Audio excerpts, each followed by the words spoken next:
नहमदुहु व नुसल्ली अला रसूल करीम अम्मा बाद। पश्चिम बंगला का पीर फुरफुरा दरबार शरीफ मुजद्दिदिया जवान पीर अबू बकर सिद्दीक रहमतुल्लाह अलैह का संगठन ऑल इंडिया मुजद्दिदिया मिशन सर्वधर्मों सम्मेलन कमेटी के सदस्यों हैं हम मोहम्मद आसिफ। इसके अलावा सर्वभारतीय जातीय कांग्रेस नेशनल इंडिया गठबंधन पश्चिम बांग्ला राज्य कांग्रेस कमेटी के सदस्यों हैं हम हिंदू मुस्लिम सिख ईसाई जैन क्रिश्चियन आदिवासी दलित हम सब है भाई भाई। मजहब नहीं सिखाता आपस में बैर रखना। हिंद है हम, ये वतन है हमारा।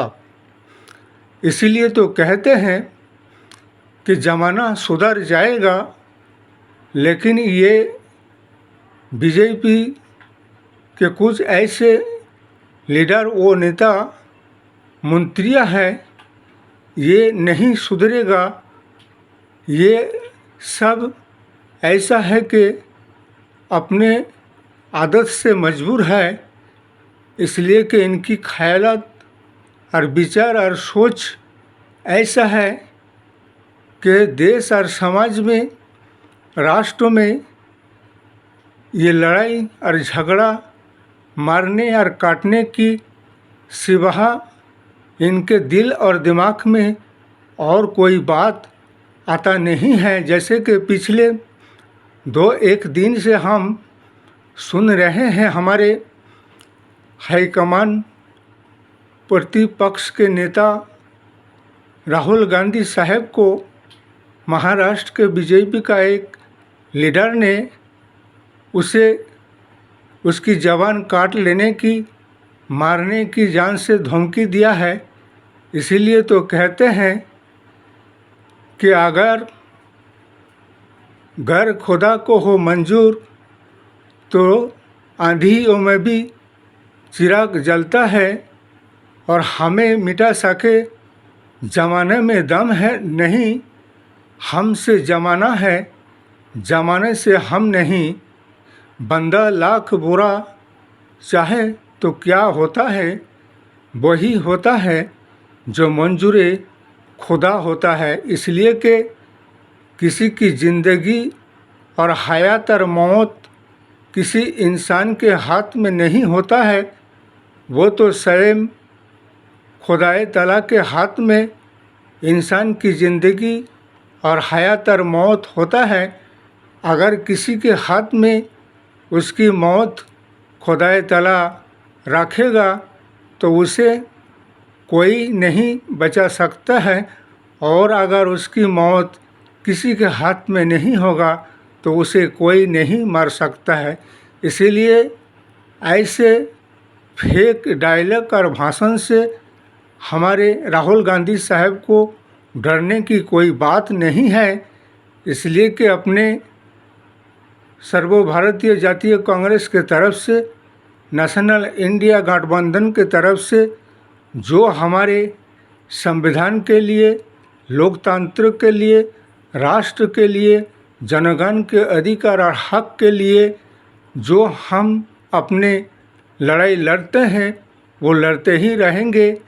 और ना ही हम कभी झूठ को सच कहेंगे और ना ही सच को झूठ कहेंगे, बल्कि इंसाफ और न्याय के लिए बात कहेंगे और कहते रहेंगे। इसीलिए कि आए दिन ये देश और समाज में दुश्मनी की वातावरण को पैदा करने के सिवा और इनको कुछ नहीं आता है।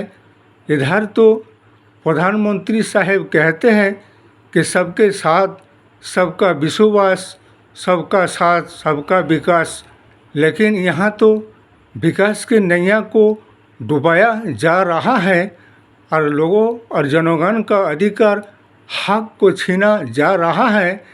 और आए दिन अल्पसंख्यक मुस्लिम समुदाय के ऊपर निशाना साधा जा रहा है। हर तरीक़ा से नाजायज़ परेशान किया जाता है जनगण को, इसलिए कि जो मोहब्बत, प्रेम, भाईचारागी आज़ादी के बाद से हमारे भारतवर्ष के 130 करोड़ जनगणों के दिलों में एक दूसरे के प्रति, एक दूसरे के दिलों में रचा बसा था। हिंदू, मुस्लिम, सिख, ईसाई सबके दरमियान, लेकिन एक ऐसा शासन व्यवस्था बीजेपी सरकार आकर हमारे दरमियान एक ऐसा नफ़रत की दीवार और वातावरण को पैदा कर रखा है कि अब तो इंसान को अपना दुश्मन समझने लगता है। कहाँ गया वो मोहब्बत, कहाँ है वो भाईचारागी, कहाँ है वो राष्ट्रीय एकता।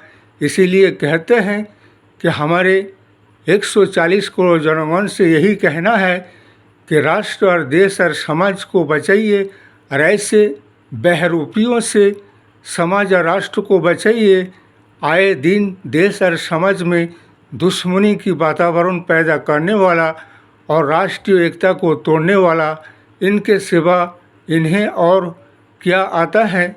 विकास के नाम पर कोई चर्चा नहीं, बेरोजगारी के नाम पर कोई चर्चा नहीं, महंगाई के नाम पर कोई चर्चा नहीं, लोगों को रोज़गार कैसे दिलाया जाएगा उस पर कोई चर्चा नहीं।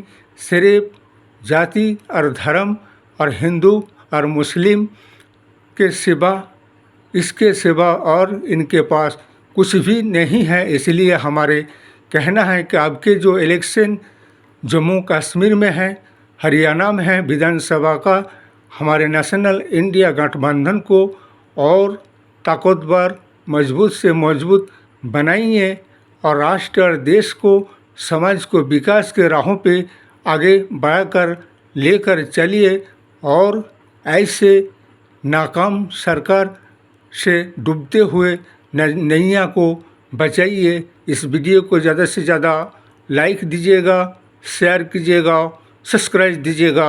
जय हिंद, जय भारत, मोहम्मद आसिफ।